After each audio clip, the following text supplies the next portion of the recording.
my name is Amelia Porter, and this is my final presentation on sustainable design.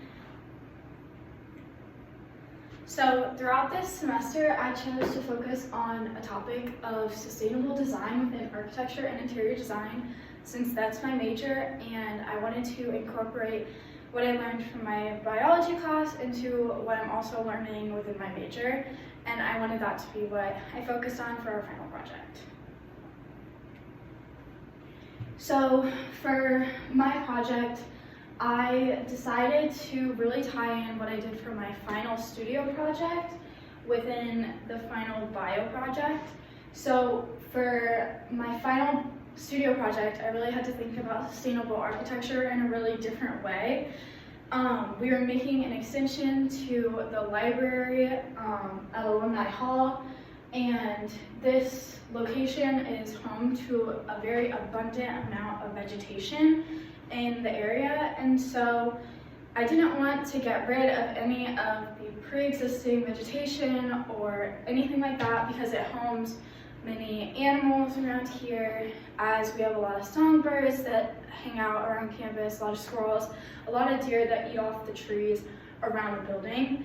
So I wanted to make sure that the lasting vegetation was a part of my final design in order to make the design sustainable.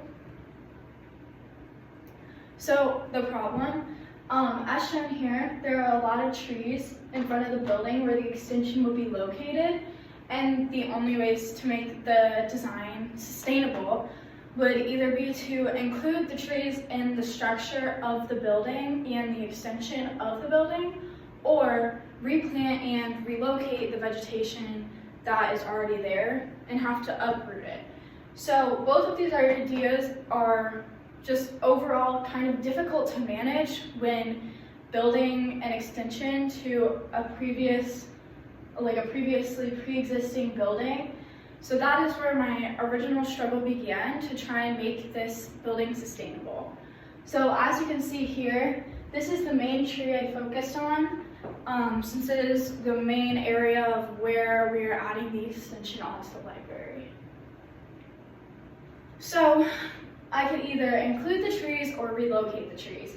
So the pros of relocating the trees would be that it won't interfere with the building. So if I was to relocate the trees, it wouldn't interfere with any building or construction that would happen, and the structural integrity of the building itself when building it would not be messed up. Whereas a con would be that uprooting trees is quite a difficult process, and it could end up damaging the tree either way, which we don't want to happen. So if I was to include the tree in my design, the pro would be that the tree stays where it is originated and where it has been growing and where the roots have been spreading out. But a con would be that the building may damage the tree when it is under construction, which is not what we want at all. So the solution, overall, I decided to keep the tree because I really don't want to have to uproot any previous vegetation. That is its home, that is where it belongs, and I don't want to have to cut down any vegetation in the world that doesn't need to be cut down. So I decided to keep the tree within my design in order to create the most sustainable environment. So my presentation contents include the design process, my concepts, my drawings, and my perspectives of the building. So this is my design process. So this includes the different color schemes and any of the different materials that I would have used. And this also includes different furniture I would have used on the inside, and just overall the concept I had in general when beginning. So I've been taught to use different words when I'm designing processes, and I really wanted to include lots of greenery within the building so that it would be more fluid with the outside of the building. So this was my final concept. I included the massing models so that you could really see just the basic concept of the building. There would be a ton of natural light coming in, and I included this picture from someone else's house that really inspired me to include the tree in my own building, as it encapsulates the tree and makes it so that you have nature in your own home without actually having like bugs and animals and stuff get into the actual space. So these are the drawings that I ended up doing. So as you can see, that's a drawn site plan, and you can see that this is where the included tree was in the drawing, and it would go through that part of the building.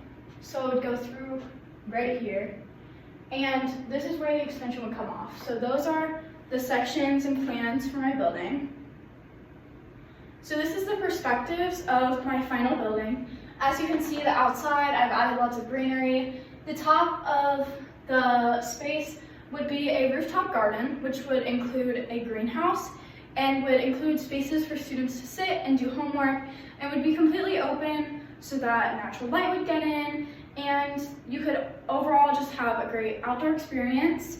As an architecture student, we're in the studio all the time and we don't get to be outside doing our process a lot.